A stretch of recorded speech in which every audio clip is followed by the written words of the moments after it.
Okay, I'd like to call this meeting of the Board of Education to order, and if everyone can please stand for the Pledge of Allegiance. I pledge allegiance to the flag of the United States of America and to the republic for which it stands, one nation, under God, indivisible, with liberty and justice for all.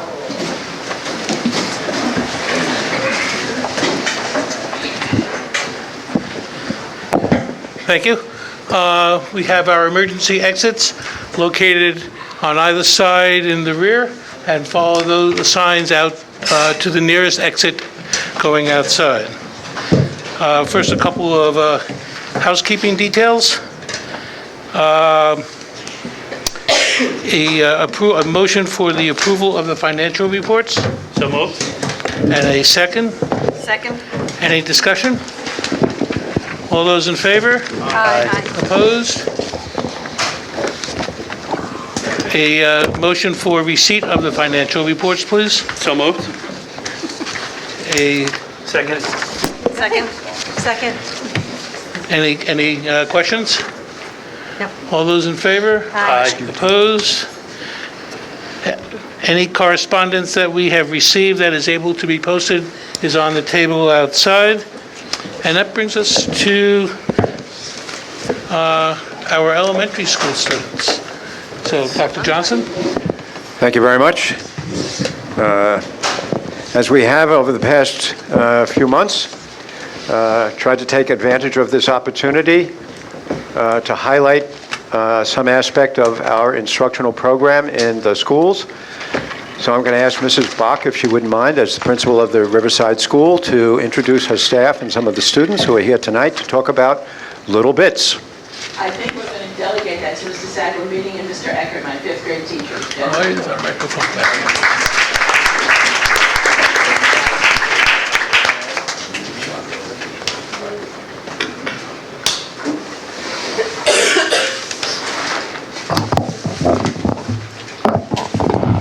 Good evening. My name is Keith Eckert. I teach fifth grade at Riverside. Mike Sagombini, fifth grade Riverside as well. We have a couple of our students here who are going to be working on our projects. We're going to tell you a little bit about it, and then they'll explain a little more. We have Jude Taryn, Cole DiPietro, May Ferrick, and Owen Lennon. They're working on a science manipulative called Little Bits. And what Little Bits are, it's a platform for electrical engineering, and it's a really neat little project we started last year. It had a nice connection to the fourth grade electrical circuits unit. And what they're little tiny pieces, and they're magnetically able to snap together. There are powers. They run off of a nice simple 9-volt battery. There's an input and an output where the students are able to connect lots of different modules together. And between last year and this year, we've made things such as remote control cars. They've made wireless doorbells. They've made a bubble machine. There is an Arduino coding aspect to the Little Bits program that the kids are starting to work with now. And Mr. Sagamini is going to tell a little bit more about it. Perfect. Thank you. Thank you again for having us. It's always nice to showcase what's going on in the classroom. I'll kind of just add on to what Mr. Eckert talked about a little bit. Hopefully I'm not redundant. Thanks again to the Ed Foundation. Basically, Little Bits in the classroom, the way I can explain it best is it's kind of like this nice, perfect packaged item where, when you think about STEAM or, science, technology, engineering, and arts and math, this basically fulfills all those needs. Little Bits, really what it is it is a, invention-based learning that allows the kids to, engineer and build, and really what's great about it is, and from a teacher perspective and a parent perspective, the ease of use is just, it's amazing. I mean, if you look at some of the blocks as the kids are building it, they're color-coded, and they're electric bits that go together via magnetism. So it really makes it easy for us to show the kids how to do these builds, and for the kids actually to follow our instruction and to obviously become creative at that point. As far as Little Bits goes, we took it from, basic scale last year and doing some of the models that Ms. Ackred described, real life examples, building a fan, when it's warm out. What do? You build a fan. Little Bits does that. If you need a doorbell, Little Bits does that. If you want to have some fun, you want to make some bubbles, Little Bits does that. So it's all real world stuff, and the kids enjoy it. So it's really important. So at this point, I want to turn it over to the kids because really that's what's important. We want to get their feedback. So I think we'll start no particular order. Maybe we'll start from the left. Maybe if you wouldn't mind, tell us really, you guys can all take a shot, right? And tell us really what was your favorite build with Little Bits, like out of all the things that we did within the last year and a half? My favorite build was the bubble machine or the BitBot car because I got to control it like by myself and we got to do all the activities outside. And yeah. You want to pass it over to Owen? My favorite build was probably the golf game because there's a lot of critical and thinking involved, and I got to design the courses that we got to use, and I got to compete with my peers. How'd you do? My favorite build was the BitBot car because it was a lot of fun to build a remote control car that we can use and play against all of our friends. My favorite build was the flashlight. We actually just took random bits and played around and we made a flashlight. Awesome. And then I guess the last question we'll have is, educationally, what did you guys learn from it? Obviously we know you had fun. Educationally, what do you think? Oh, come on! Yeah. Magnetism. Pass it back. Get the ball. This is hard. They're in 5th grade, all right? So, this is our first time, right? I have learned how to code, how to problem solve, and how to use electrical circuits. We learned how to code with the Arduino Little Bits coding kit. But my favorite thing that I learned is how to work with all my friends and how to put our talents together to make our own machine. Very good. What I learned from Little Bits is how magnetism works, how to code, and, how to solve problems. I learned basically that I interacted with my peers and I learned the values of electricity and coding. I learned to solve problems because through Little Bits there's lots of challenges and problems that you're going to face, and you have to be good at solving problems to fix these challenges. Awesome, nice. So at this point, I'm going to let them talk a little bit about what they just built. And as you can see, we were up here for about 7 minutes. In a matter of 7 minutes, they were able to build these really cool devices or inventions. But first, I forgot to mention that Little Bits is a supplemental program, right? It enhances already what we have with our Common Core curriculum. Just a side note, right? It's an enhancement. So what are you guys building? And maybe we can showcase something. Anyone? We're building a wireless doorbell, which you have a wireless transmitter, which sends what is over here to there, so that when you turn this on, there's a light sensor, and you can change the sensitivity so that when you put your finger over it, and it'll go on, and then because the sensitivity, it goes louder the more darkness covers it, the louder it gets. And then it's neat because it's quick and easy to make, and you don't need to pay for a lot to just get your own doorbell for your house. And it works really well if they're talking a lot in school. Can I order one for my house? Probably could. You have to ask the Ed Foundation. Okay, anyone? We made this Little Bits bubble machine, and when we put it in the bubbles, they blow like that. And we picked this one because it was really fun, and we had really fun, a lot of fun playing with it and making it. It's funny because this original build was supposed to use a cardboard piece to make the bubbles, and ingenuity, they basically realized that the cardboard after a while becomes compromised and it doesn't make the same bubble, it starts to sag, so they decided let's use a plastic bottle, and they made it even better, so there it is. Cool. Double bubble. Pop it, pop it. So, that's pretty much it.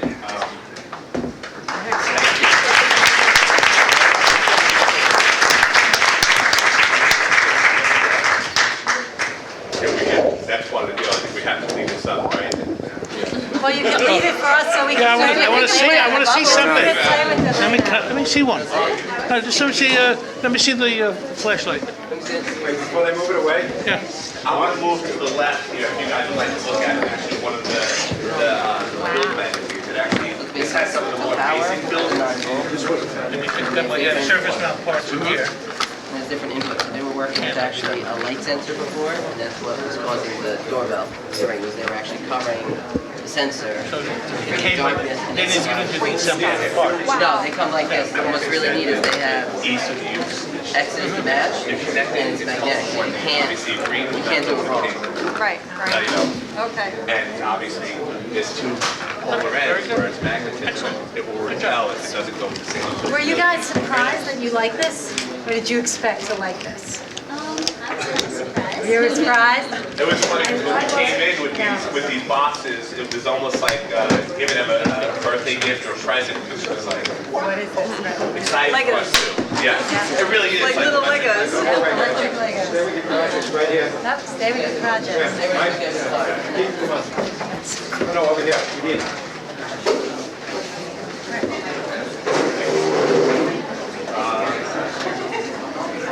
Lauren's going to take your picture, guys. And then if you look at that camera on the wall over there, you're on TV. So Mom and Dad, go ahead, you get up first. Go ahead.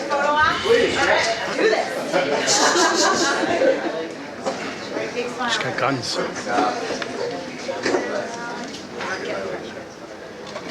Wait, did somebody say they take a picture over my head?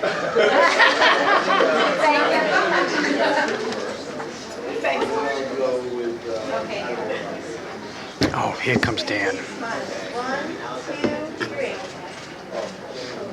Perfect. Just missed it.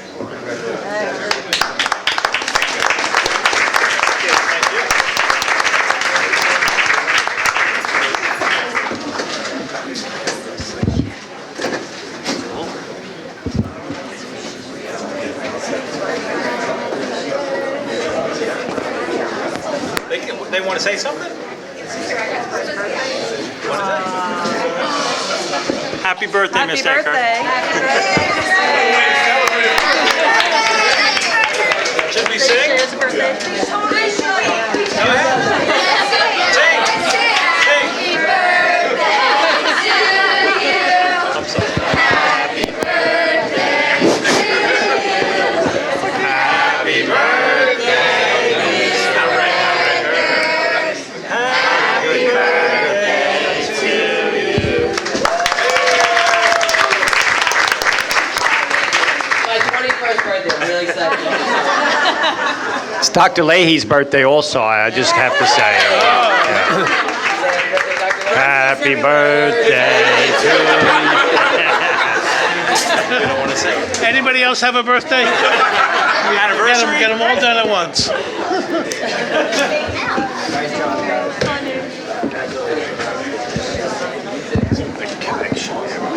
Okay, Engineers, and Herbs. Shouldn't be lost on people. Dr. Johnson, we're going to move on to the junior science and humanities. You know, it's so interesting that this is really kind of an extension of what we do in the elementary buildings now. And what you just witnessed is hopefully what becomes part of the life of many of our students. And we're here to celebrate some of the incredible work done by our kids who take on the risk, actually, of participating in a number of different competitions. So I'm going to ask that Mr. Murphy, if you don't mind, start this off. Thank you, Dr. Johnson. We didn't make bubbles. So. Can we go first next time? No pressure. You're not following the pet. All right. Thank you for inviting us. And as Dr. Johnson said, there's been a very healthy and vibrant science research program here for a very long time. But it's evolved, especially over the last few years through the efforts of our teachers and Mr. Weiss in the science research program. And through the Board of Education, we now have a new science wing and a new science facility that we're slowly growing into. And as the science research evolves, so does the opportunities for students to demonstrate their genius. And what we'd like to celebrate tonight is not just the expertise of the students that they're developing, but the diversity of the opportunities that are available to them, and the number of different science opportunities. And as this becomes increasingly important, so does the diversity and the types of competitions that Mr. Weiss has found our kids over the time. So without much further ado, our science research teacher extraordinaire, Mr. Herb Weiss, will introduce today's kids.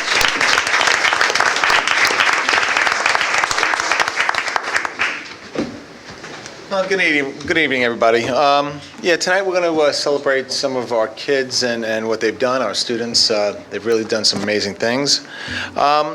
First person I want to talk about and bring up is Ben Dasick. Ben, come on up. Very quickly, you talk about building bubbles. Ben, come up here. I want you to take a moment and talk a little bit about biofabrication and what you did at Stony Brook this summer.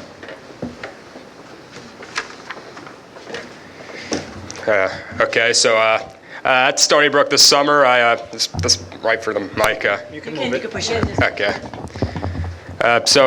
This summer at Stony Brook, as part of the Garcia program, I worked with 3D printing mainly. What I was basically doing, and Garcia was trying to make a better material for 3D printing. We did this by taking a material that's already used for 3D printing, polypropylene and polylactic acid, and adding graphene, which is a really popular material nowadays, even though it's very expensive. We were hoping that adding graphene to the polylactic acid filaments would make the 3D printable filaments come out better or have better structure after it was extruded from the 3D printer. You say those words too easily. Now,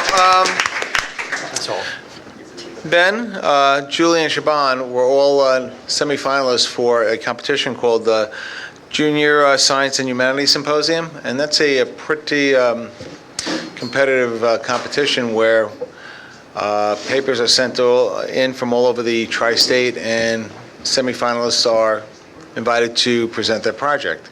The other group of students that went to JHSH and presented their work were Julie and Shaban. Come on up. And they actually are going to talk a little bit about geology and dating using, well, I'm going to let them talk about the isotopes. Go ahead. You want to talk? Okay, we worked at Stony Brook over the summer in geology lab, and what we did was we measured brachiopods, which are invertebrates. They're 440 million years old, and we measured them for concentrations of boron-11, which is found in seawater, and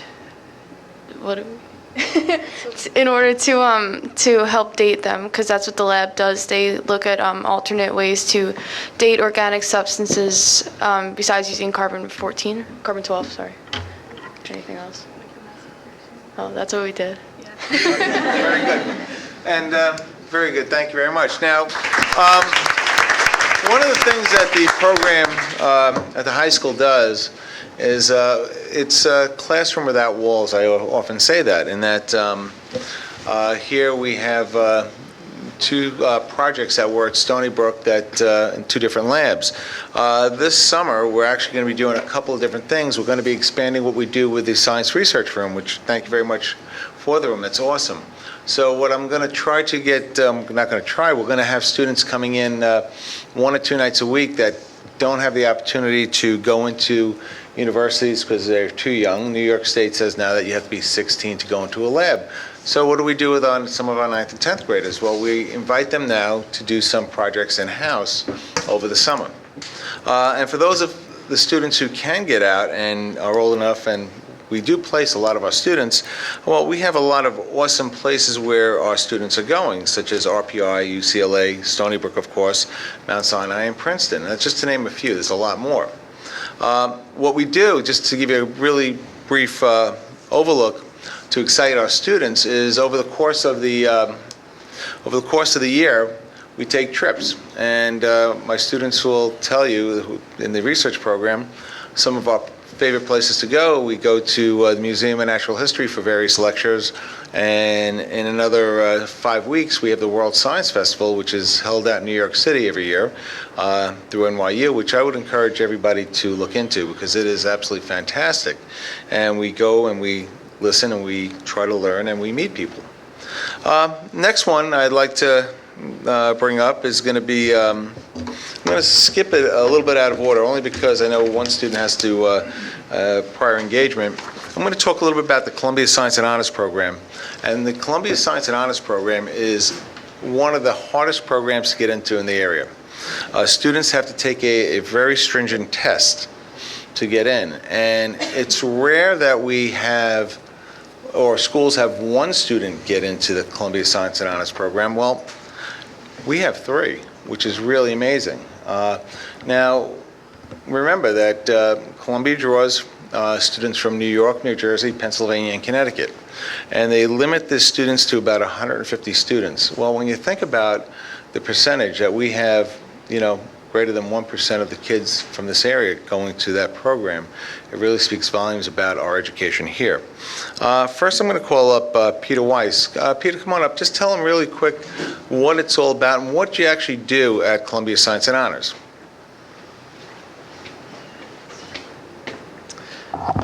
Okay, so the program is essentially just a collection of different classes. There are like 20 or so classes that they offer, and you pick one per semester that you participate in. Last semester I was in relativity and quantum mechanics, which is pretty much what it sounds. We talked about special relativity, general relativity, and then different parts of quantum mechanics like the double slit experiment and energy quanta. And now this semester I'm in, it's a long name, it's fabrication of classical and quantum computing devices, which is essentially micro or nano fabrication. We talked about transistors, different like logic gates, and like lithography, different techniques to essentially make computers and microchips. But there are many different classes you can take. You can take classes in biology, chemistry, astronomy, physics. There are even math classes that you can take. But it's just a really great experience to be around so many other kids who also care about science and math, and to learn all that we learn from all these classes.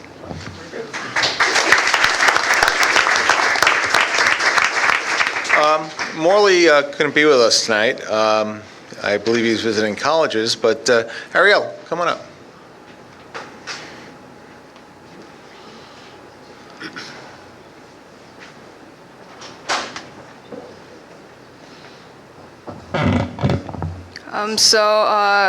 Last semester I took neuroscience, and we learned a lot about the nervous system from the molecular and cellular level up to like the whole brain's function. And this semester I took human physiology, so we learned about all the different body systems. And I think the coolest thing we learned is like the connection between the different body systems. Like in school we always learn about the kidney as like one of the organs of the excretory system, but at Columbia I learned about its role in the cardiovascular system, how it controls blood pressure. So I guess it's just really nice that it builds upon my knowledge that I learned from school.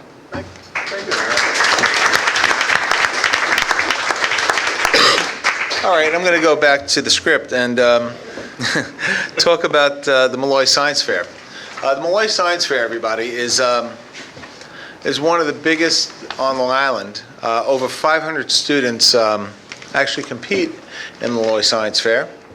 And, you know, this year we have actually a finalist from Southside High School. Now, the student I'm going to bring up simply took a concept in which he related chemical reactions to the economy, okay, and it's just the mathematical relationships between it.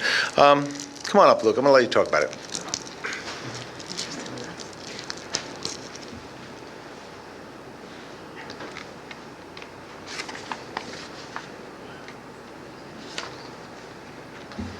So my project was the relation of chemistry and computer science and economics to solve a problem regarding the distribution of supplies. It uses a meta-heuristic called chemical reaction optimization, where we treat potential solutions to our problem as molecules and simulate reactions in between them. In economics, this solves the problem of minimizing the cost to distribute supplies to different targets and sources, given the supply and demand of each source and target. I also programmed this in the C++ programming language, using some stuff that we learned in chemistry class and all the other maths and science classes we have in school. Very good, thank you.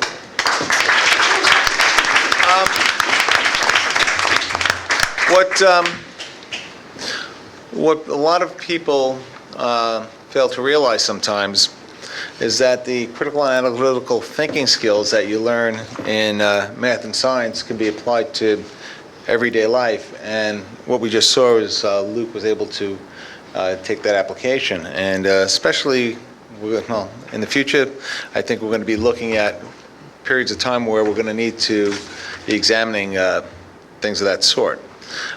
Next, I want to introduce a group of students for the competition Chemaginations. Chemaginations is a competition in where students have to think about where science is going to be in the next 25 years. So they have to sort of think in a futuristic manner. And it's interesting because when you think about the jobs that we have here today, they weren't here, a lot of them, 10 and 15 years ago.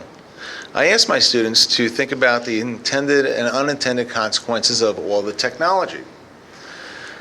I heard an interesting fact the other day, and you talk about how things change, and they change very rapidly, and we don't realize it. And that is that every president, every living president today, when they were born, the American flag did not have the same number of stars. And this goes back from the first president to the president that we have today, that every president, the country has changed so much that the number of stars on the flag has changed as the new presidents come in. We've never had a president born and die with the same number of stars on that flag. Well, that's a little interesting fact, but it just goes to show that things change. What's happening now is they're changing much faster as computers are becoming a little more powerful, or a lot more powerful. And this is where our students for Chemaginations come in. They have to think about what is it going to be like in the next 25 years. I'm going to start out with a regional winner. Alex and Tyler and Catherine, come on up. They were a team that talked about supercharged photosynthesis. And they are actually going to the Nationals in June in Hershey, Pennsylvania. They earned a spot, an opportunity to go there. Go ahead.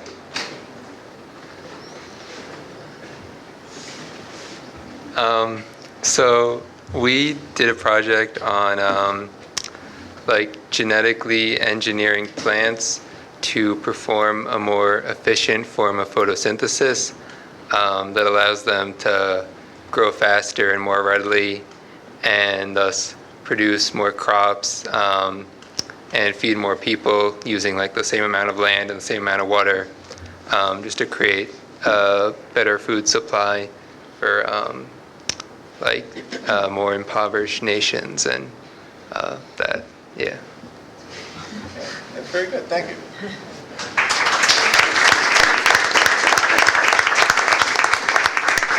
The next person I'm going to bring up is Samantha Ying, and she was a regional winner also off to Hershey, Pennsylvania for the Nationals. And she did uploading memories. Now, before I bring her up, I'm just going to tell you that this is a very scary and interesting topic because, as Samantha is going to tell you, that in Harvard they've actually been able to download memories of some mice in binary code. Come on up, Samantha.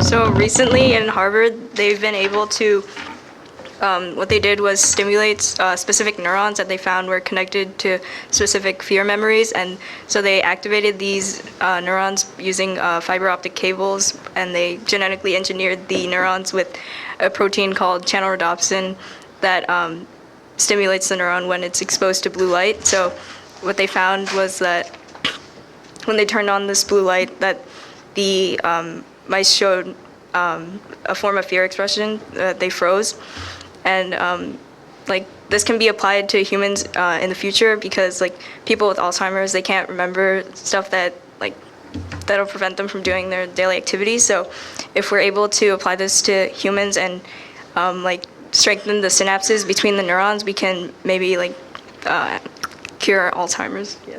That's right. Okay. Very good.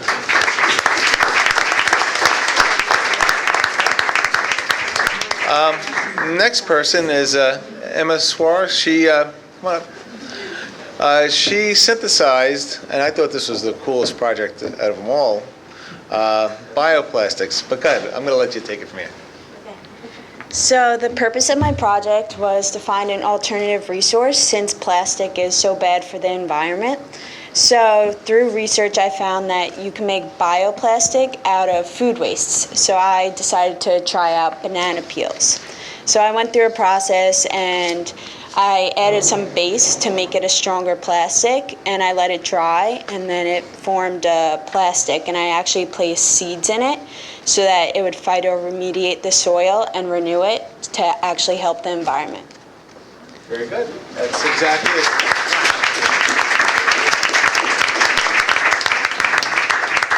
So yeah, the cool part about that project is, you're burying your waste, it's degrading, and you're growing plants.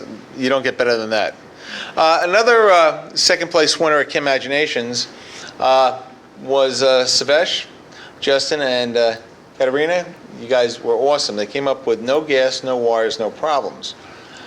This one was uber cool and really was very futuristic. I'm going to let them talk about it. Come on up.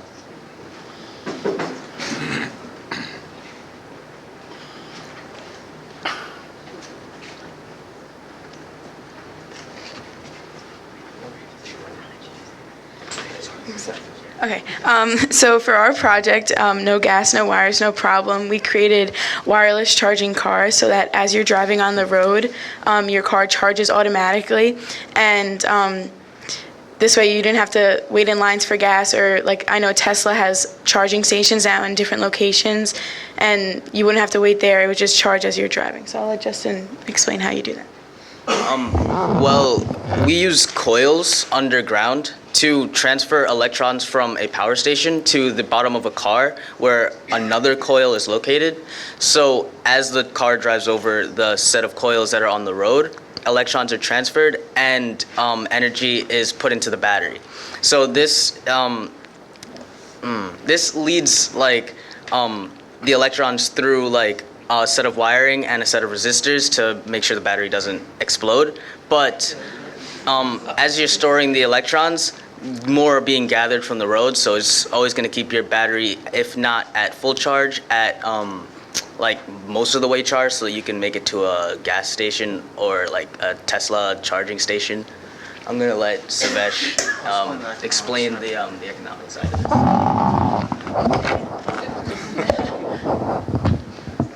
All right, so pretty much with the wireless charging car concept that we created, imagine with Chemaginations, it's pretty much explaining what would you think about in the next 25 years.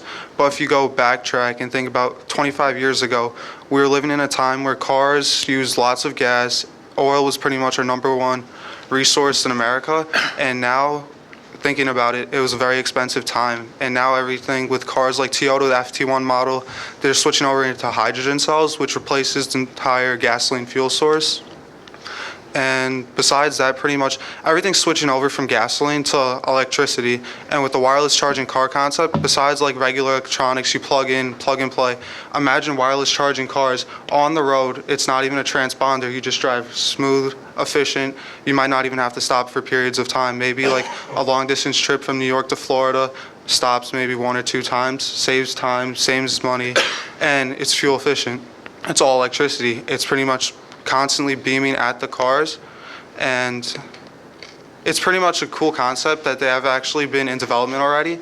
So think about the economics now. Oil is going to be pretty much a non-necessity anymore. Now it's pretty much all depending on how much electricity we can have on this planet to help with the development of wireless charging cars. And that's pretty much it. That's it.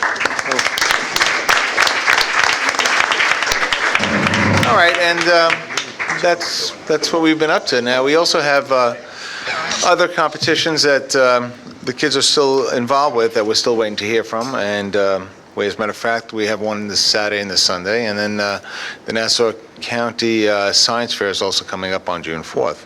And we'll let you know the results of that when it comes up. That's it. Thank you very much. Mark, we have...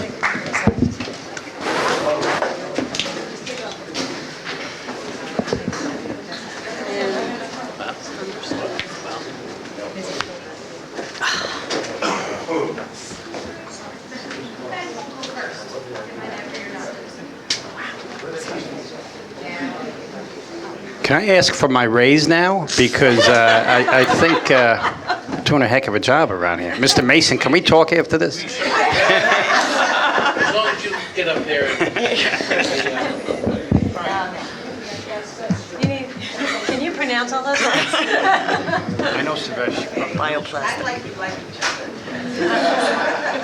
Crunch together. Crunch together.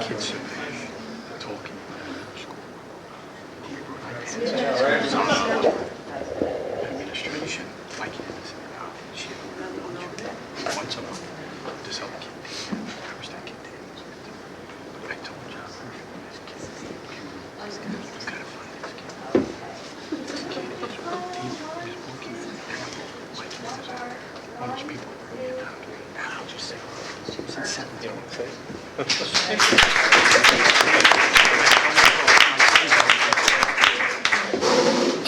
Chris, I have a question for you. Is all this travel that Dr. Weiss is going to have to do over the summer covered in your budget?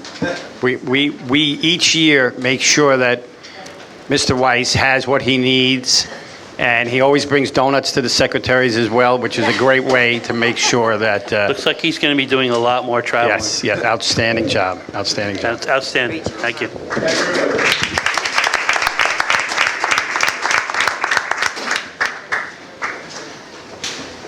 Okay. Always a pleasure to have our kids educate us. Moving on to items for discussion, Inclusivity Week. Less tech, more talk. Well, here we go. That's right. After we celebrate all of what we're doing in technology, I think what we need to do... Great timing. Take a deep breath, take a step back, and ask Mr. Murphy to come up and try to explain what all this means. That's right. Wait till your kids leave the room. Without using Can they hear? Right.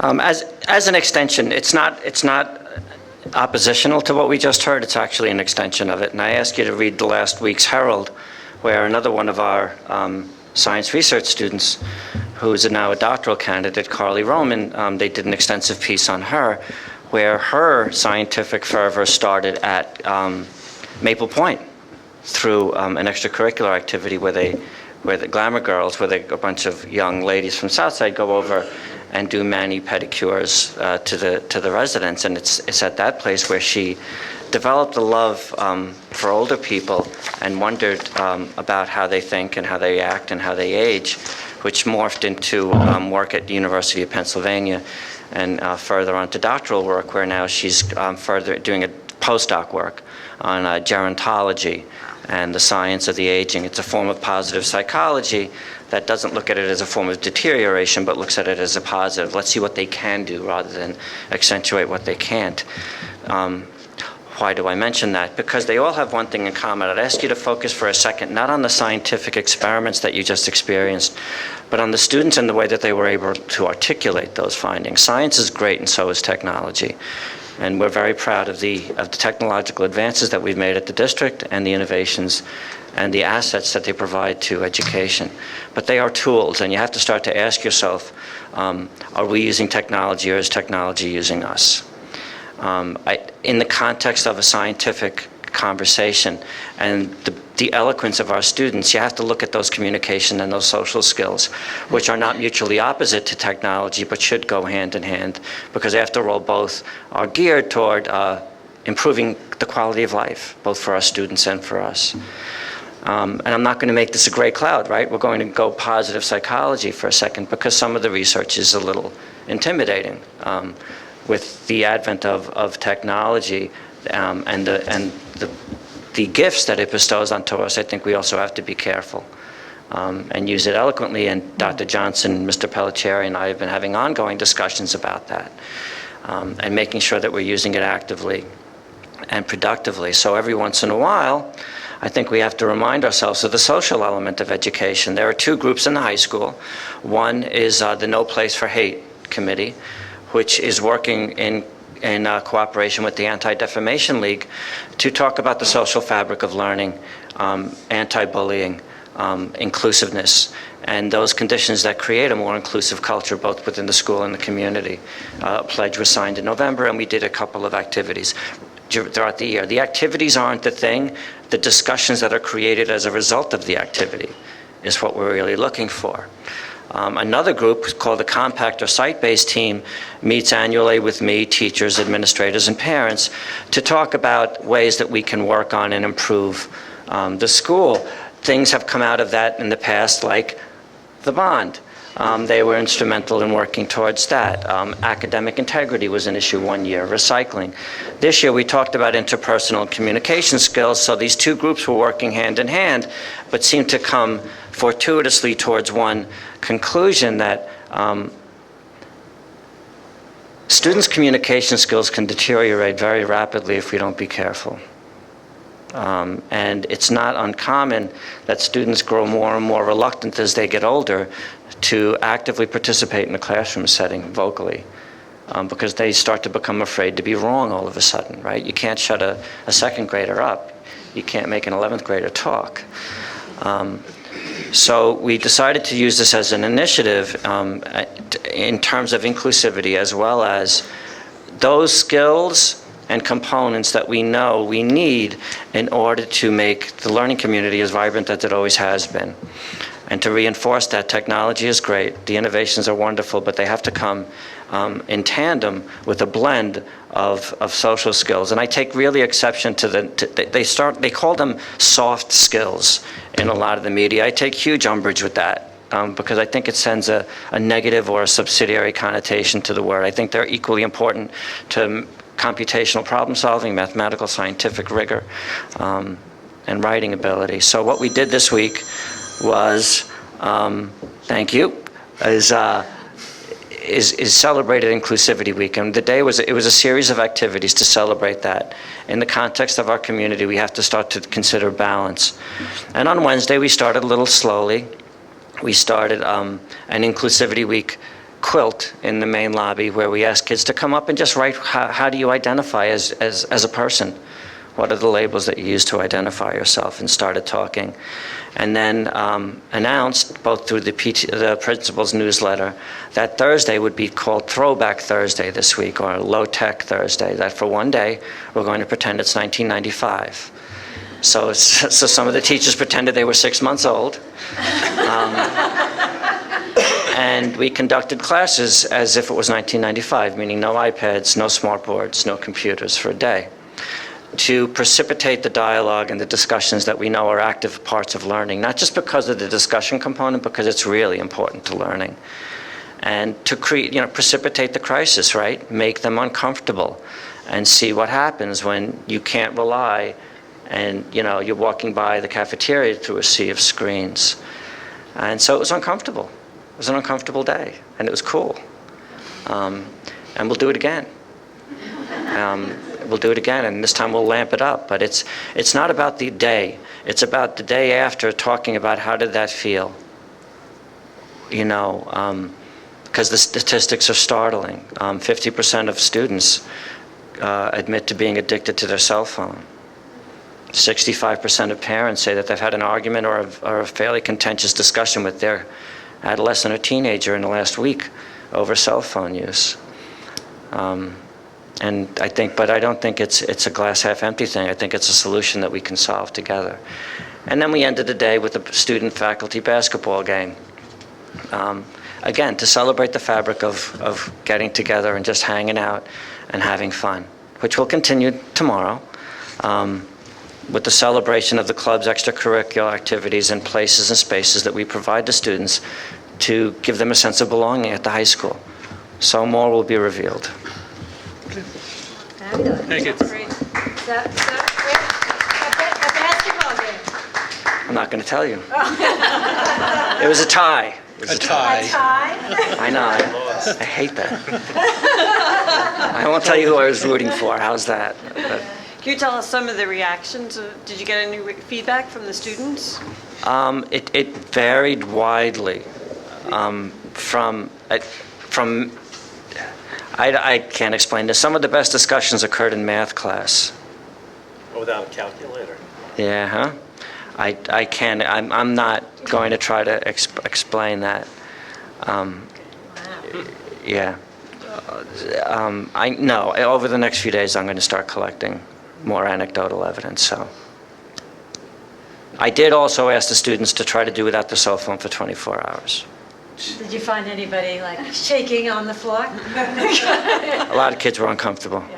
There were schools who have experimented with this over days, and the results are a little frightening. So, we'll see. Okay. Interesting. That's fabulous. Thank you. Yes, thank you. Okay, thank you. We're entering the preliminary budget hearing portion of our meeting. So first, I guess, Dr. Johnson.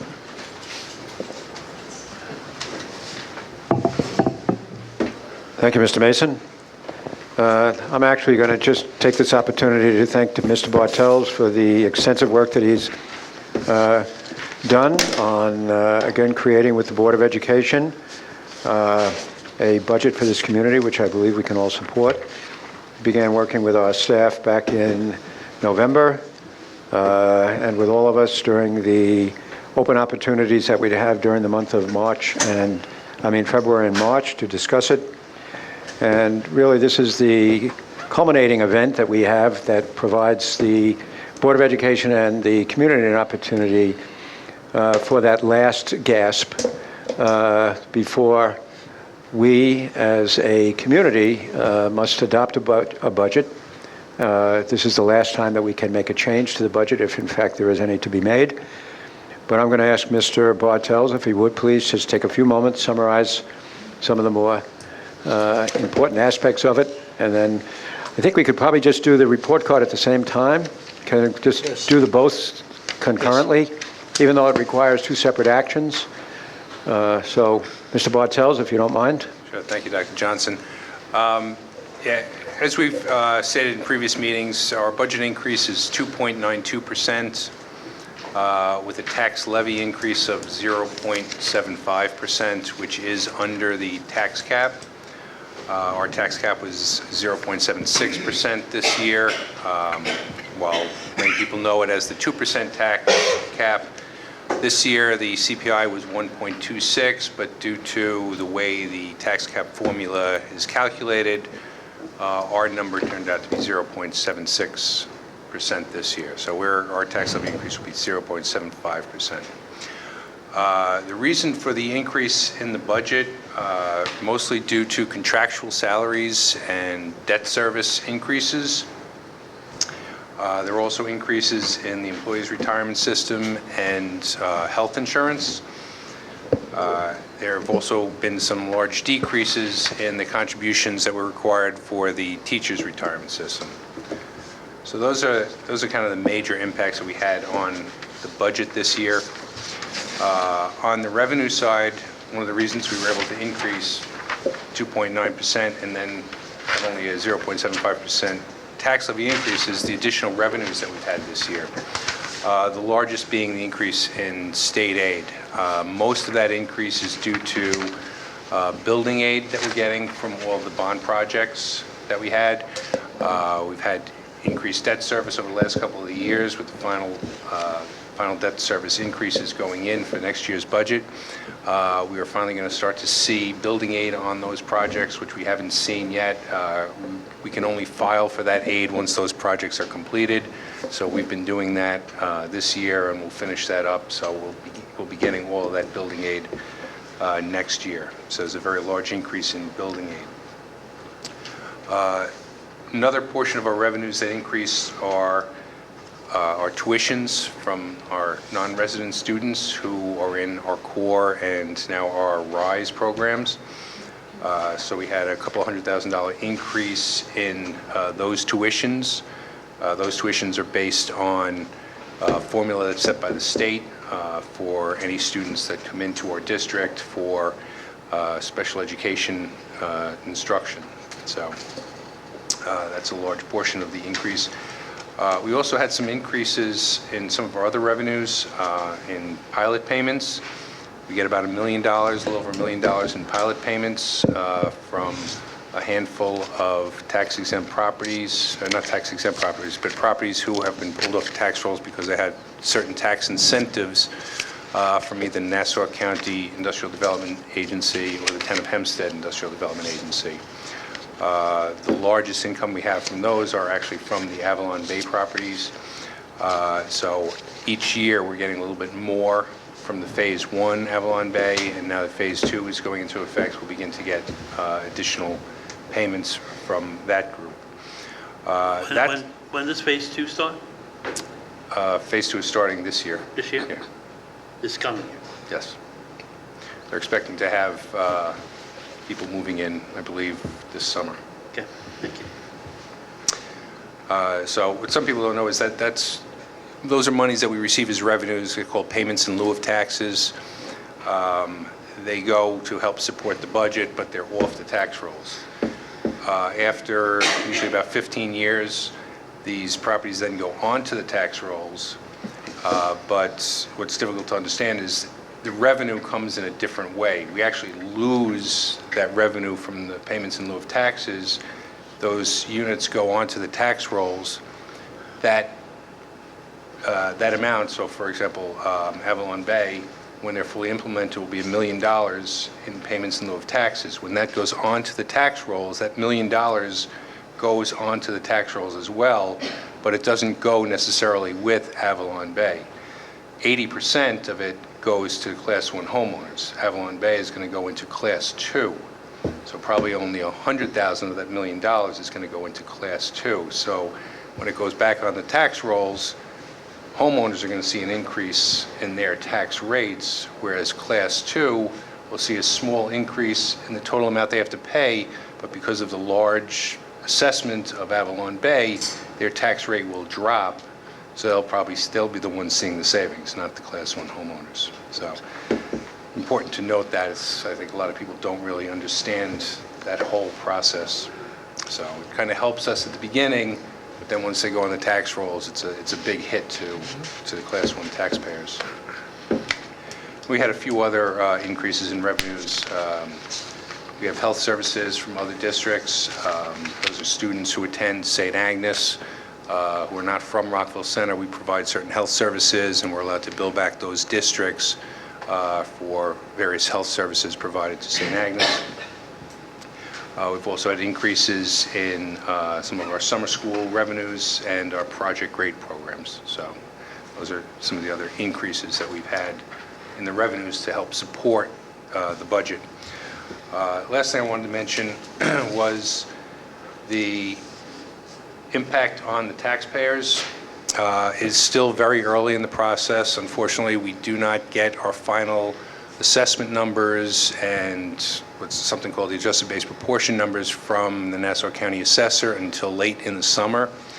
So we can't give final numbers as to exactly what the impact is going to be. But based on the information that we have currently, the average home, and again, this is from the Nassau County Assessor, and went from $459,000 in Rockville Center last year to projected $448,000 for next year. And again, that sounds very low, but that's all from the county assessor, and it's really based on the fact that every year lots of people file their tax grievances, they grieve their assessments, those assessments drop. So it's not necessarily reflective of market value, but that's just a number that comes to us from the assessor. So it's based on the average assessment. That increase would be from about $12,200 to about $12,280, $12,290. So we're looking at approximately an $89 increase for the average assessment, average homeowner in Rockville Center. Does that calculate up, Robert, to like a $900,000 home would be $180 a year, basically? Yes, correct.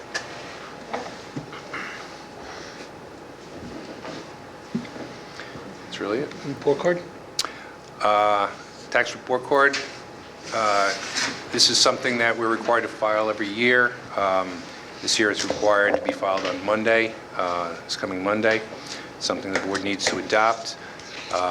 Basically what it shows on it is our information from last year, our budget, tax levy information from the current year, 2016-17, and what we're proposing for 2017-18. It shows that we are within the tax cap, shows what our exclusions are within the tax cap, and the fact that we are under it and will not require a supermajority vote of the public. We just require a basic 50% passage. Okay. And it shows some of our fund balance information from the prior year, what we're projecting for the end of this year. Okay, thank you. Any board member have questions on the proposed budget or the property tax report card? Is there any? Mark, if I could, I just want to make one last comment about, I know that the narrative so far tonight has been all about numbers, but in fact, probably about 80% of what we discuss with regard to the budget is not numbers at all. It is a commitment that this community has to continue and to maintain and to keep pace with all of the changes that will require us to provide for the outstanding education that's provided to our kids here in Rockville Center. So that while, the numbers matter, I think to the homeowner in this community, what matters more than that is the fact that the children who attend our schools are still going to be able to experience what they did in prior years. And in fact, nothing has changed. Lots of things have changed. But in fact, our commitment has not changed to include and maintain and to keep pace with all of the changes that will allow our kids to experience what they have in the past.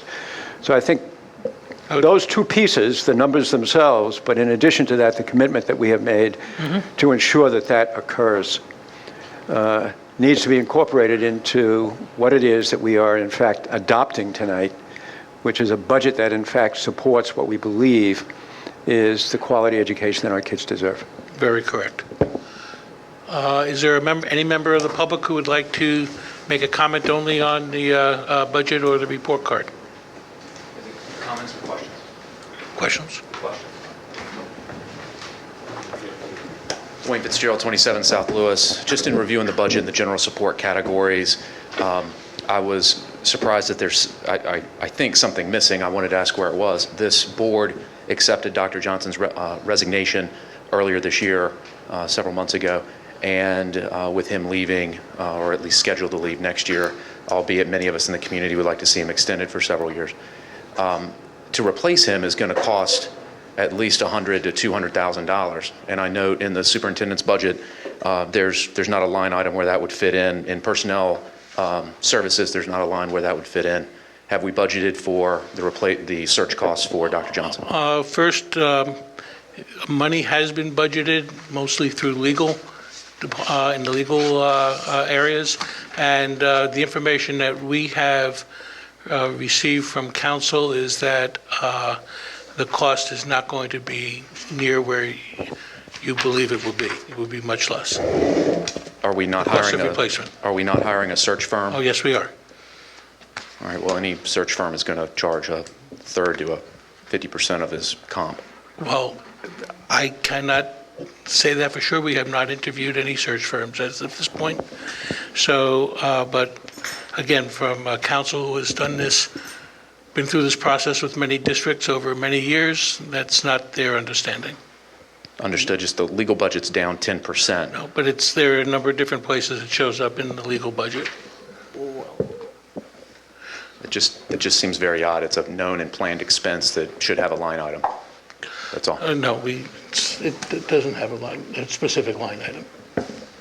If I could just add, you'd mentioned, just want to tack on a little piece of information.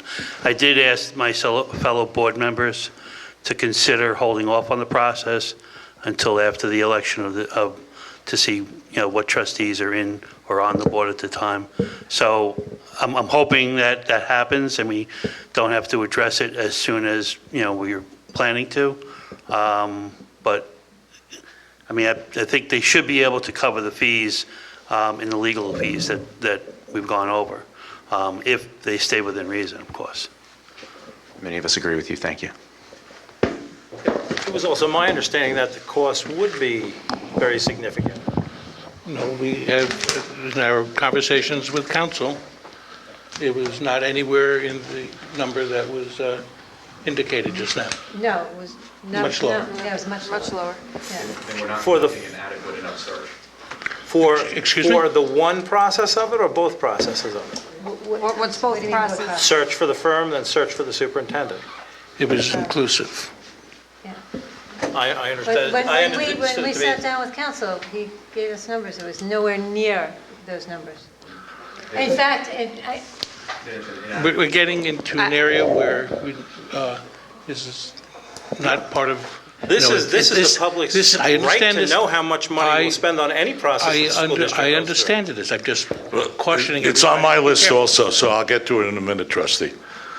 Jeff Greenfield, citizen taxpayer, Yuba Court. So on my notes here from the budget, I couldn't find where the expense for the executive search firm was buried in the budget or hidden in the budget. So you must have, again, we need transparency, disclosure. How much are you going to spend on this? And don't talk in the abstract. We have a right to know how much. We have not initiated a search for firms as of this point. So I do not know what firms are going to reply to the RFPs or what they perceive as what their costs are going to be, other than the estimates that have been given to us by council. Okay, what was the estimate given to us by He council? said it was about 30 to 40. I thought it was $35,000. $35,000. Well, my recollection in Lynbrook, where I participated in the search as a member of the Chamber of Commerce, where they spent $85,000 for an in-house candidate. And I thought that was a lot of money to spend for an in-house candidate that was clearly identified by the community before the process even started after the sudden demise of the superintendent of schools. And also, it's a revelation today, there's an RFP being prepared on this subject? The timetable that we spoke about to the public, I believe was a number of months ago, and as well as within the board, is that the RFPs will be the first concrete step that will be taken. When? When, as you just heard Mr. Spaulding say, he and Mr. O'Shea asked that we put this off just the other day, that we put off the sending of RFPs until after, I think it's probably after June 30th. That has not yet been discussed by the board. This is the first opportunity we have had in the last 2 days to meet. Okay, so the RFP is being prepared by whom? Our attorneys. And how much are we paying for the preparation of the RFP? It's melded into that figure that we gave you. Mr. Greenfield, I have a totally different recollection of dollars, but I would like to ask the public to wait till the next meeting, and I believe that we should give you an accurate account of how much it will cost to follow through on the procedure. I think you owe the public more than that, process as well as cost. The process has not been identified. When will the public be involved, if necessary? We went through this many months ago as to what groups we would involve with the public, through the public, as and an approximate timetable as to when things would happen. We did that probably, I'd say early in this calendar year. And my request was to extend that timetable because we would normally start, I think, around this time period with the attorneys, and I thought it would be a good idea to wait until the two new trustees are in their position so that they can have something to say. I would welcome if you made that into a motion and seconded by Trustee O'Shea and formalize it, because I don't have full faith in the process to date. Well, I'm sorry that to hear at 10:15 at night sometime, you're going to go into public session and decide that we're going to start the ball rolling when there's no public present. You've earned that respect from me and from others based upon your prior performance. Well, I'm sorry you feel that way. Okay, so could we have a motion on that? No, I hear two excuse me, guys feeling Jeffrey. strongly on this issue. Mr. Greenfield. Yes. You're not running the meeting, and you are not. I'm a citizen taxpayer. I'm just Yes, I asking understand you are. my duly elected school board members to show leadership and initiative. As I said, I sent out an email earlier this week saying that according to the timetable that we had agreed upon, the board had agreed upon, that we would be sending out RFPs in the middle of April. It is now the middle of April. I said, if anybody had any objections, let me know before we go forward. 2 board members expressed an objection. I said, okay, at this point we will discuss it as to which way to proceed. We have not had an opportunity to do that. They responded, today is Thursday, so it was on Tuesday, was the last response. So it's been 2 days. We are meeting for the first time here. We hope to have some resolution as to which way we would be going once we have an opportunity to go over this. I agree with the trustee Spalding and said that let's wait until after the election, and that election will be a referendum on your prior decision, and before we spend money. Why should we spend money? That's exactly why I sent out the email the other day. Okay. So you're in favor of waiting also? I didn't say that. I didn't think so. I asked what the other board members... Can I ask how the other board members I haven't heard from? I heard from 2 already, and my other elected trustee board members. How do you feel about April or July after the election? I feel we need to discuss as a board. Okay, so you don't want to commit? I feel there's a lot to talk about, and it's not necessarily things that we should be talking about in public. As you know, there are things that we need to discuss in executive first. Okay, I don't, the public... Why do we need to discuss it in private? We're not talking about... It's not a personnel item. No, but it does involve negotiations, because it will get to that point. It evolves to that point very quickly. So that is why we need to discuss this amongst the 5 of us first. And then you're going to announce it in public session after the public is gone? What's the game plan? No, if there's anything to announce, it will be at our next meeting. But you originally said the timetable starts in April. So the next meeting, by the way, is the end of May after the election. No, I don't believe so. I believe the public meeting, where the public can speak. It's, the budget hearing is on May 5th, 3rd or 5th, so that will be an opportunity for comment as well. Oh, okay. So you're telling me if a board member wants to make a motion today on this subject and put it to a vote, that's out of order? I didn't say that. Okay. But I You heard don't that. know. You could go ahead and do that, Greg. Okay. Thank you, Mr. Greenfield. After I finish speaking, I have some I want to get back to the budget-related Well, questions. it would be nice, Okay. I read in Newsday we're getting extra state aid. yes. Where is that reflected in the budget? I think it came in after the budget was printed and published, and Mr. Bartels?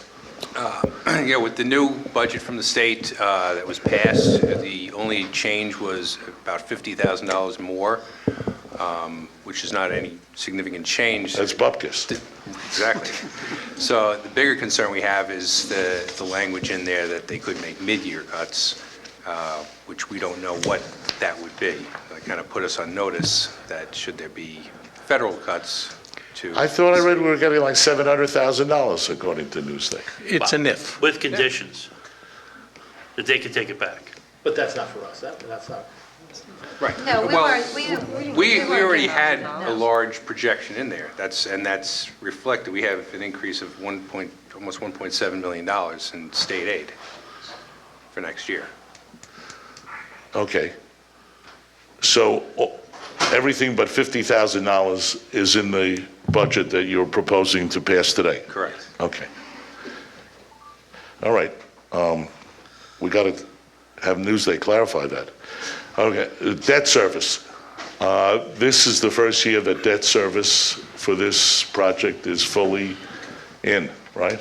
It is fully in. The last pieces of the increase for the debt service are in, yes. So what does it do?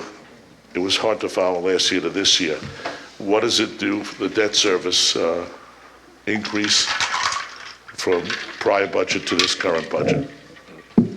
The overall debt service increase, the combination of the debt service and the capital total increase was $719,000 Okay, and that is directly attributable to the bond issue? to the bond issue, right? And capital this is fund. 100% fully in for this year? Yes, Okay, and so that each subsequent year will also increase by the approximate same amount, 7? No, it stays no, flat. that's it. That's in, so we should not see any more increases in our debt service. Okay. And then when we get the extra state aid, which we get upon completion of the project, Right. that gets credited to where? The debt service? No, it gets credited back to... To just the general fund? Right. Oh, And okay. that's the majority of that 1.7 million additional, we'll be getting that additional money for the next 20 years or so. Okay, so that will save money for future school boards if the increases keep staying within the tax cap. Okay, like buying an insurance policy, you're going to have money in future years. But we also have to pay that debt service each of those years, too. Oh, of course, that goes without saying. I mean, Jeff, the state has its own predicted life schedule for all of the various projects. Our state is no longer based upon expense, it's based upon their schedule of payments on the basis of their expected life for the various pieces of the project that were put together. So over the next, as he said, over the next 20 years, that money will be coming into us from the state. Used to be very different. right, right. Well, you're the expert on it, Bill, so I accept what you say. Okay, contracts, what year are we in with our labor contracts? Which one? Which one? Well, each one of them. We have, what, 3, 4? 5. 5 bargaining We have units? 7 contracts. We are in the process of negotiating 3 of them. Our administrators, security guards, and custodials. So those 3 have expired? They will expire at the end of this They're in the- current During the budget fiscal year. They're in negotiations. Right. This year. During the budget year? All of the other contracts are in place and have been negotiated in the last 2 years. And just for your information, you haven't been privy to all of our discussions. We've kept all of them under 2%. Okay, good job. Well, On average. on average. Over the life of the contract, they average about 1.83, 1.84% increases. And that's what I guess we're shooting for in those 3 contracts in negotiation? Correct. Yes. So that's represented in the budget that we've, I don't want you to tip any hands to the negotiators, but that money is in there. There'll be no surprises. That's what you're asking. No, but I'm saying there's no surprises. No, we don't anticipate We have any money budgeted for it, somewhere hidden? Yes. Okay. What is our balance in our reserve fund? The unrestricted reserve is about 2.7%. We're allowed to carry up to 4% in our undesignated reserve. We were having a pretty good year this year, so we expect to add some money to that, so we should be a little over 3% for next year. Okay. Still under the 4. So we won't read about it in a future state audit, because they're looking at those things. Oh, yeah. I've been reading the state audits, very Yeah, there are interesting. many districts. Read Hewlett's. We No, read they, them. yeah. We read them also. Tom DiNapoli's very good. Every Saturday, he sends out an email, and you just click on, and you can read them all. You can read the people that get indicted. You can read I call that the obituary page of his notice, and then you can also read all the audits that the state controller has done. Not exciting reading, but sometimes it gets boring on the weekends. Can I talk about the bond expenditure? Before Brochure? you do that, is there anyone else who wants to ask? You don't have to go anywhere. Is there anyone that wants to ask any other questions about the budget or the tax report card? Now you just step aside for a moment. Hi, everyone. I was just wondering, I could speak with Assistant Superintendent Bartels earlier about the pilot payments. I'm wondering if you could briefly discuss how the Avalon pays its share of taxes through those pilot payments and how long they go. And, They don't. Or maybe they don't, but clarify that if you could. Right. What they pay for, their payments are over a 15-year period. The Phase 1 has started. We're in about year 6 or so with that. When it's fully implemented, Phase 1 will be paying about $1 million. Phase 2, which is beginning this year, when that's fully implemented, it'll be about $440,000 that they'll be paying.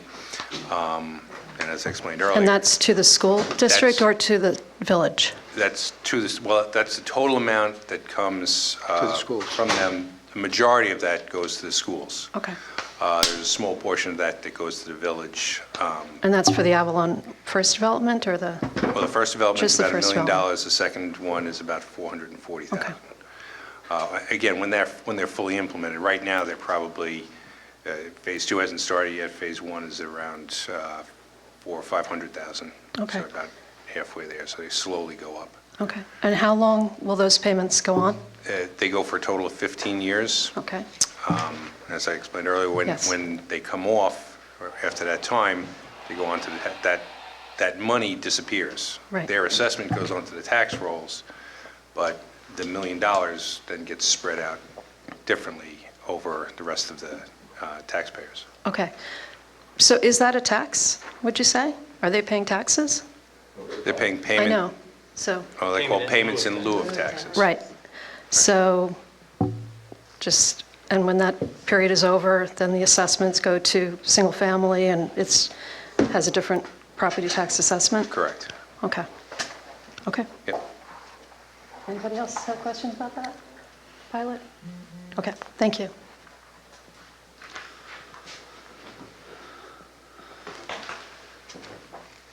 I have one more budget-related question on my favorite topic of transportation. On the transportation contracts we have, what year are we in on the major contract with Bauman? Is it a multi-year contract or is it bid each year? It's a multi-year contract. It's second year, third year. Second or third year. So our overall expense with respect to that, how much is that up on transportation? I'm not talking just the normal in-district transportation, not the out-of-district, which is dependent upon where kids get transported to. Right, well, the out-of-district is actually down a little bit. The in-district is up based on the CPI, which is... It's about 1%. Yeah, a little about... So it's tied to the CPI? Yes. So if the fuel fluctuates and fuel prices come down, I remember there was contracts when fuel prices went up they hit us with a surcharge, but when they come down, do we get a credit? We don't get, no, there's no surcharge. We actually pay for the fuel separately as part of the contract, and we pay at the then current rates. So what incentive is there for them to have energy-efficient vehicles? None. None? That's what I'm afraid of. Pay the fuel. Yeah, so it's a full pass all along, so there's no reason for them to do anything to be green or energy efficient or anything like that. Maybe we have to work on that in future transportation contracts. The in-house transportation that we control here, which we've done a very good job expanding it over the years and saving us money. Is there any future expansion this coming year? No, we're not anticipating any further expansion. No further vehicle? No. Why not?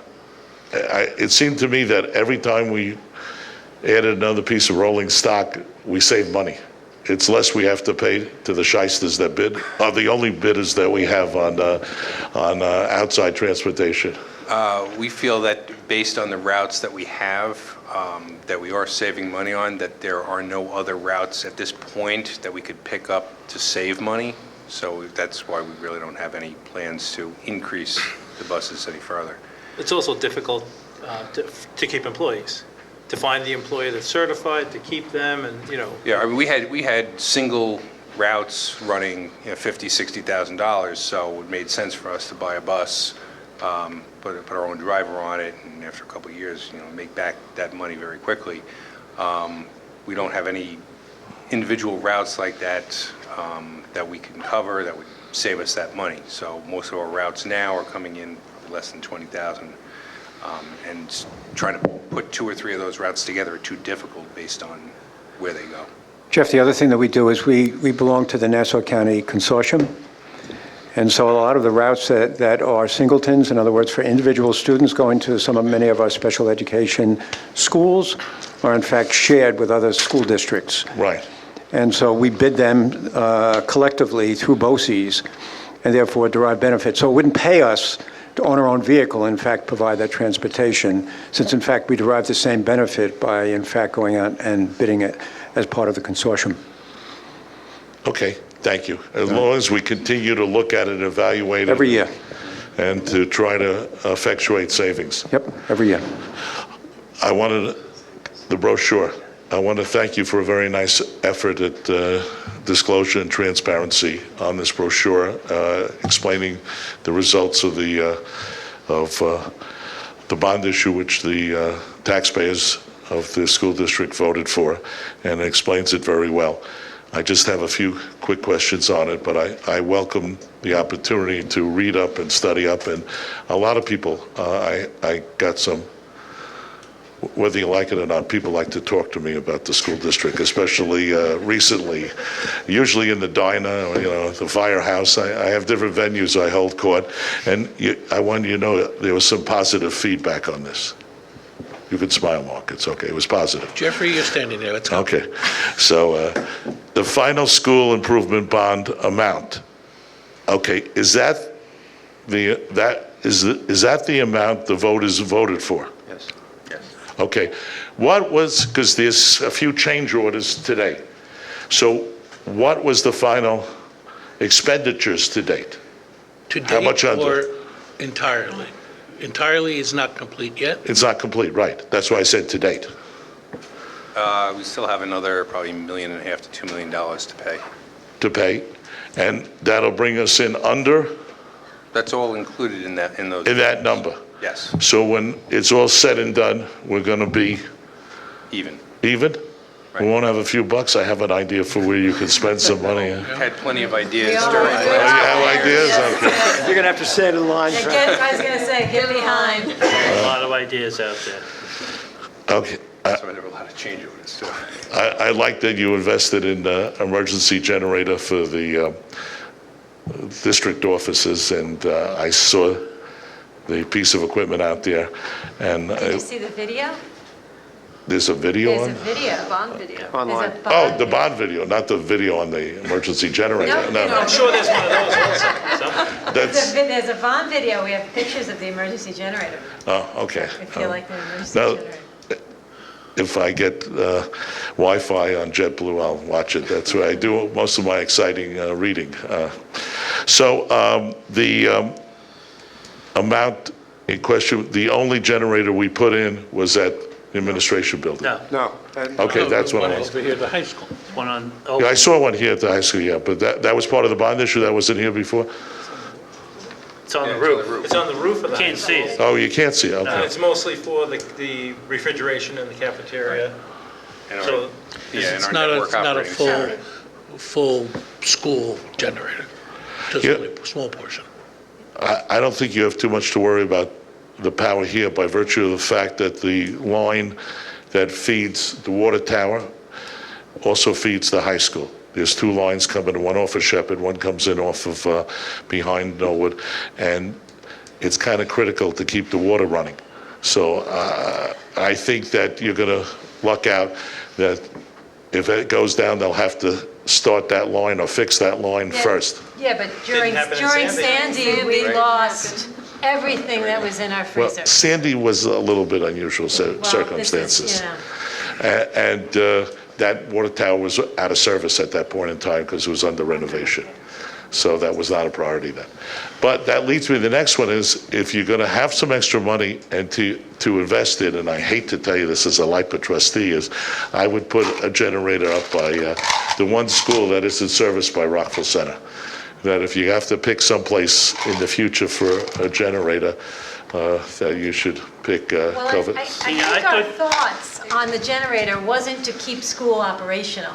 It was Essential. Communication. communications and, right. Yeah, you know Yeah, it. right. It Loss wasn't of that we wanted materials and stuff. to, we didn't expect to keep teaching. No, not teaching, but Right. this has also been used as an emergency shelter. That really wasn't our thought process you- in the, So you don't want to be selected as an emergency shelter if you don't have power. Is that what you're saying? say that. You know, We had some you and I discussion. both remember when this was an emergency shelter. Yes. The Red Cross withdrew. They decided that they didn't want us as an emergency shelter anymore. I'm not sure why. May have been the proximity to the water or the water tower. I have no idea. But they had asked us many years ago and then withdrew that request. When it came to Sandy relief on Long Island, the two best agencies that served the public was Catholic Charities and United Jewish Appeal, UJA. Not the Red Cross and not the United Way. And so don't get me started on the Red Cross. But when it came to Long Beach, regardless of religious orientation or background there, UJA pumped in a lot of money, people, and personnel. And the same thing with Catholic Charities. They both worked very closely together there. And the Red Cross and the United Way were far behind. So that's not one to go by. But thank you very much for the brochure. It was very nice. I have a couple things to add. I thought you had questions for me. Yeah, I do, actually. Okay. Since you brought up LIPA, Yeah. solar panels, and up at Colbert, anything in the future as far as that was taken being away- donated by LIPA? Donations? I'm not sure that they're doing Like the whole- donations. Have the roof set up with solar panels? Your governor took away solar panels from LIPA and gave it to NYSERDA. Well, you need to get that up there. I mean, that's a LIPA Okay. bill, which we, need to get reduced. I'd rather have you Solar run an panels- extension cord over to Solar panels would the help. Rockville Center. And also, the bond did reduce one of our electric bills. We did have a LIPA bill powering part of the facilities here at the high school, and we were able to get rid of that. So, Really? yes. The scoreboard. Scoreboard was powered by LIPA. We got rid of that. How did you hook it into? Very essential. Who did that? Before my time. That was supposed to be the Howard Stern scoreboard at one point in time. He wanted to donate that. Howard Stern Field also. Yes.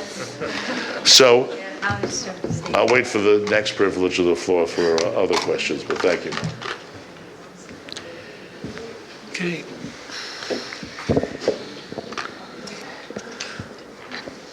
We're going to move on to the adoption of the 2017-18 proposed budget. May I have a motion to accept the proposed budget for the 2017-2018 school year to be presented to the voters of the Rockville Center Union Free School District on May 16th, 2017, in the amount of $112,682,073. So moved. A second. Second. Any discussion? This calls for a roll call vote, so I'll start to my left this time. Ms. Kramer? Aye. Ms. Dion? Aye. Mr. O'Shea? Aye. Mr. Spaulding? Aye. And I vote aye as well. The motion passes. And now may I have a motion for the adoption of the property tax report card? So moved. A second? Second. Any discussion? This is just a voice vote. All those in favor, say aye. Aye. Aye, opposed? Motion passes as well. Thank you. Opportunity for superintendent? Thank you, Mr. Mason. Really just wanted to take a minute and let people know that within the next few days, they're probably going to get a flyer in the mail. If they haven't already seen an indication on our website that the summer program is alive and well and will be underway this year again, as it was last year, at Hewitt School. It's going to run from July 3rd to August 3rd. It's a half-day program. We run programs in art, cooking, STEAM, dance, and athletics. My grandson was a participant in it and loved it. I mean, it's a great experience for our kids here in Rockville Center. Applications are available through the district website. You can submit them either electronically or, in fact, submit them in writing. There will be a day in June, the 27th, or 2 days actually in June, the 26th and 27th, when there will be an on-site registration. Those of you who are interested in having your children participate, I would encourage you very quickly to get those applications in, because many of those classes fill up very quickly. We had the largest number of kids in years participate last summer. I suspect that because of what transpired last summer, we're also going to get a very, very large registration. So those of you who are interested, I would encourage you to get those applications in as soon as possible. There's also a pre-K program that we run at Covert School. Even though the electric bill is what it is, Mr. Greenfield, we do have an outstanding program for anybody who is entering kindergarten in September. The program runs from 8:30 to 11:30, Monday through Thursday. And again, applications are available online, and I would encourage people who would like to have their children participate to get those applications as soon as possible. So that's it for me. Thank you.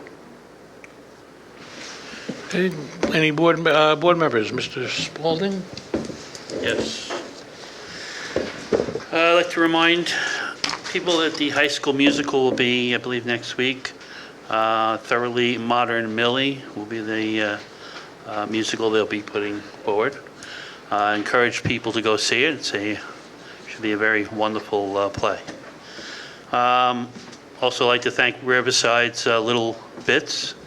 The activities that our elementary school children are doing are the building blocks of what they're going to be doing in the middle school and the high school. So I know Ms. McGinn says everything starts in the middle school, but you seem to be outpacing that and getting it started earlier in the years, which I applaud you for that.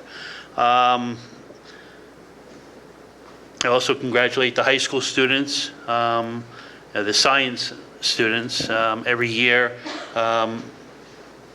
they continue to amaze us in the summer programs that Mr. Weiss introduces them to, and the projects that they work on. It becomes very difficult to pronounce half the things they're working on, but it's nice to see that the money that has been spent in the bond to improve our sciences,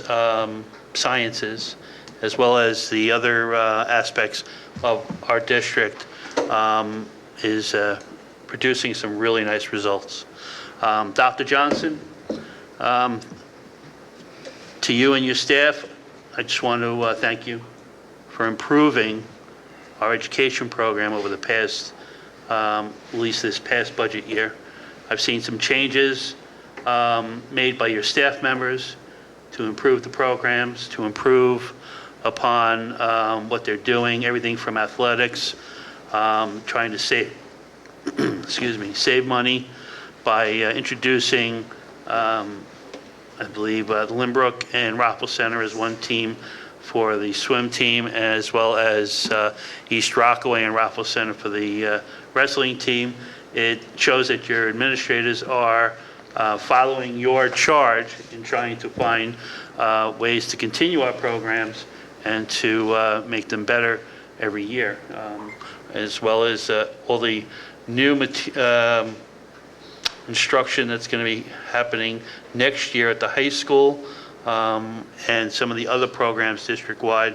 I just want to say thank you. There's a lot to accomplish in 1 year. I know it's probably been planning earlier than that, but it was a lot done this past budget year. But thank you. Thank you. Mr. Bartels and all the staff that worked on the budget, thank you very much. I know I thank you every year for the amount of hours that goes into knowing every answer to every question that we have, as well as knowing the answers to all the questions that the public put forth. Thank you. I just want to let the public know I support the budget as presented. I ask for the public's support in approving the budget. I will be a candidate for my trustee position, and I encourage people to come out and vote for the budget and to come out and exercise your vote to vote for the elected trustees of the district. Thank you. Mr. O'Shea. That was a mouthful. Yeah. I would just like to add that I am in awe of our children, how they progress through the years from what you see in elementary with little bits to what comes out of their mouths in high school that we don't understand. It is just a testament to where we have taken where we take the education. The addition of the science rooms, as Mr. Spaulding made note to, should produce. We have unbelievable results in our sciences, and what we're giving them now to work with should, make that, tenfold. And I just would like to encourage everybody to exercise their right to vote for the budget and for the candidates. There are 5 candidates running this year, and the candidates forum is 1 week from this coming Monday. Come out and see the candidates and understand, what's going forward. Thank you. Ms. Dion. Okay. So much has been talked about. I do believe we missed talking about our music department at our last meeting. Did we bring that up? No, we did. Yeah, okay. So I'm going to announce it, unless you want to. Go ahead. Rockville Center was named as one of the best communities for music education by the National Association of Music Merchants, something like that. Anyway, it's a really big thing.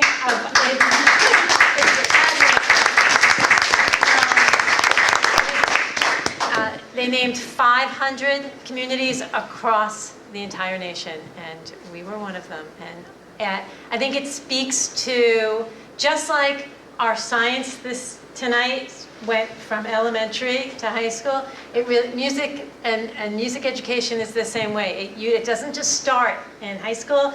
It starts in elementary, and it works all the way up through Thoroughly Modern Millie, which is next week. And if you go to see it, you'll see not only are our kids performing, they design the sets, they play in the orchestra pit. It's an amazing thing. I congratulate Dr. Zuar, all of our music staff, and all of our administrators, because it's not just about music. It's the principals making it work with scheduling.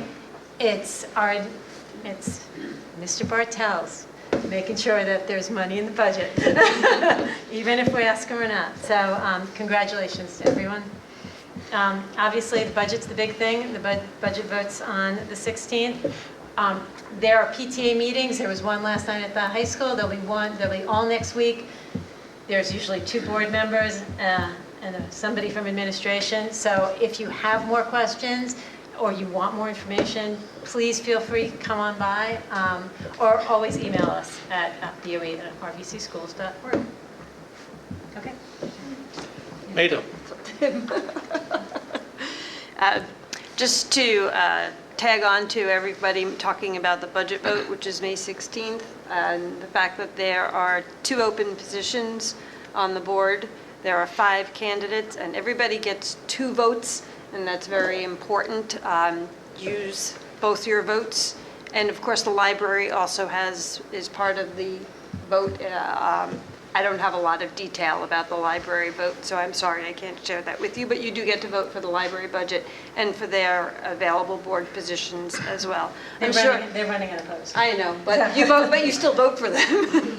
I'm sure the Herald will have more information coming up on all of that, and I encourage everybody to go May 1st to the forum to listen to the 5 candidates espouse about their positions and platforms and why they think they are the best candidate for the trustee position. Also, I'd like to thank and congratulate Mr. Murphy for taking on the low-tech day. You constantly hear about how communication amongst our younger people is getting poorer and poorer every day, and they don't know how to speak to their neighbor, their friend, because all they do is text or tweet, and everything is 160 characters or less. So I think it's a fabulous idea, and I hope that the students learn to appreciate it and begin to communicate better with their friends, their teachers, their families. So I know he was here, but he left. Thank you.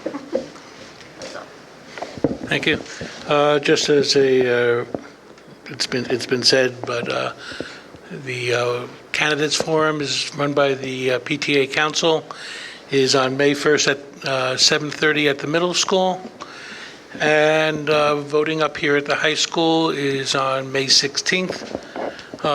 You as voters, please go out and educate yourself. That being said, moving on to opportunity for visitors. Any visitors? I thought you were a resident. I was going to ask you to change it to opportunity for the citizen taxpayers. I want to follow up on a few items from prior meetings. The speed light on Lakeview Avenue headed westbound, have we followed up with Nassau County DPW on that? It is still not operational. I did talk to them about it. I have not gotten back to them. I gave them the serial number on the outside of the box because it identifies where it is in their system. I think they put a repair ticket in for it, but I haven't heard it back. I think it's beyond just the tree. The tree was like a camouflage excuse. There was no leaves on the trees when the thing stopped working. It was that one and also one up at you. It was having a little problem also. That was acting funky, but that's back on. Yeah. I saw them there the other day working on it. Yeah. Back to transparency and disclosure that I've asked for in the past, I see that we still, in the contracts, have not identified the amounts of the contracts. We have been discussing what, if any, modifications we are going to make towards putting things online or available in hard copy, and we're getting close to some sort of a resolution. All right. The words on Nike T-shirt, just do it. I don't know what kind of discussion we have to have over this. Do you have to have a policy on this?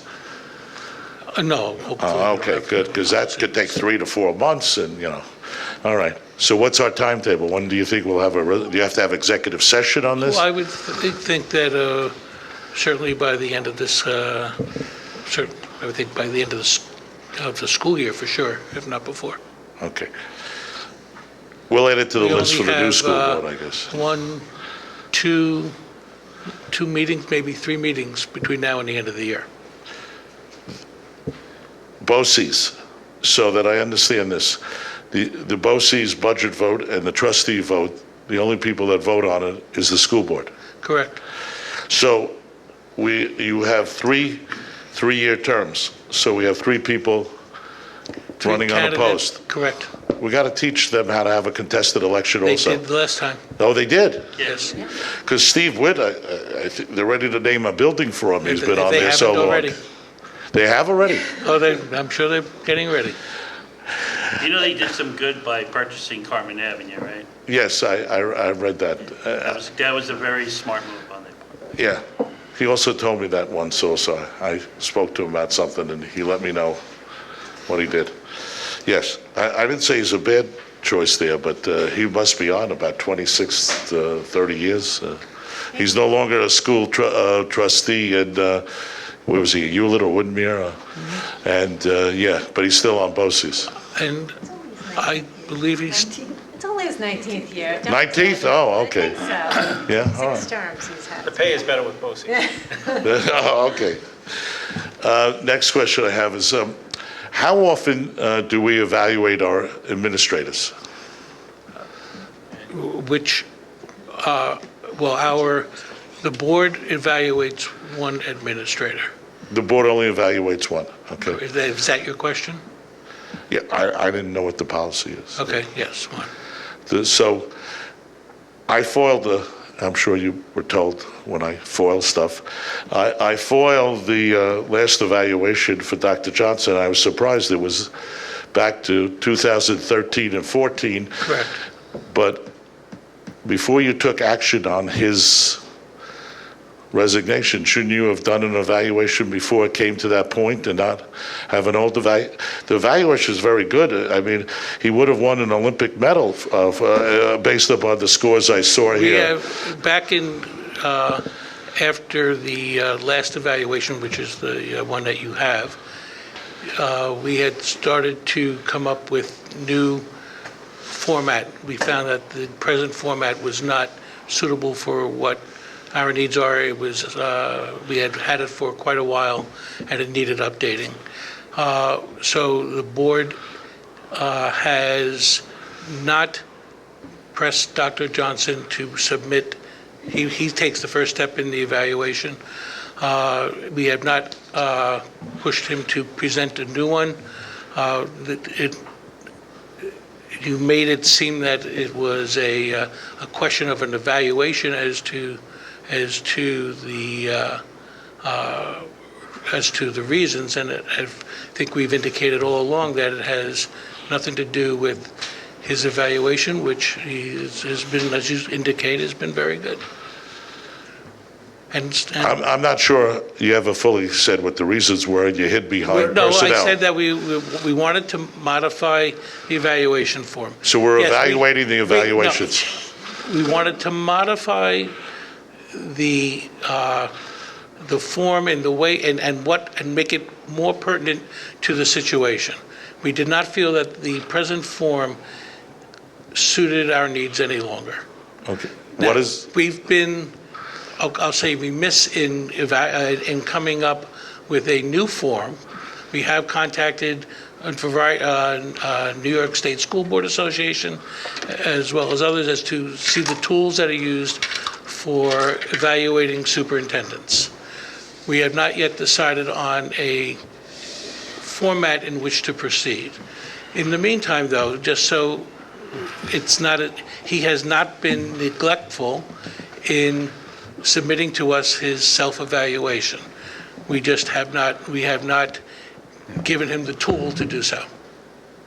I'll say it that way, the tools. Jeff, the just form. in all candor, what we've been doing is it's taking a while to do this, but you're right. The board and I had pretty much decided that the format was somewhat archaic and needed to be replaced. It's been a long time since we have really attended to it.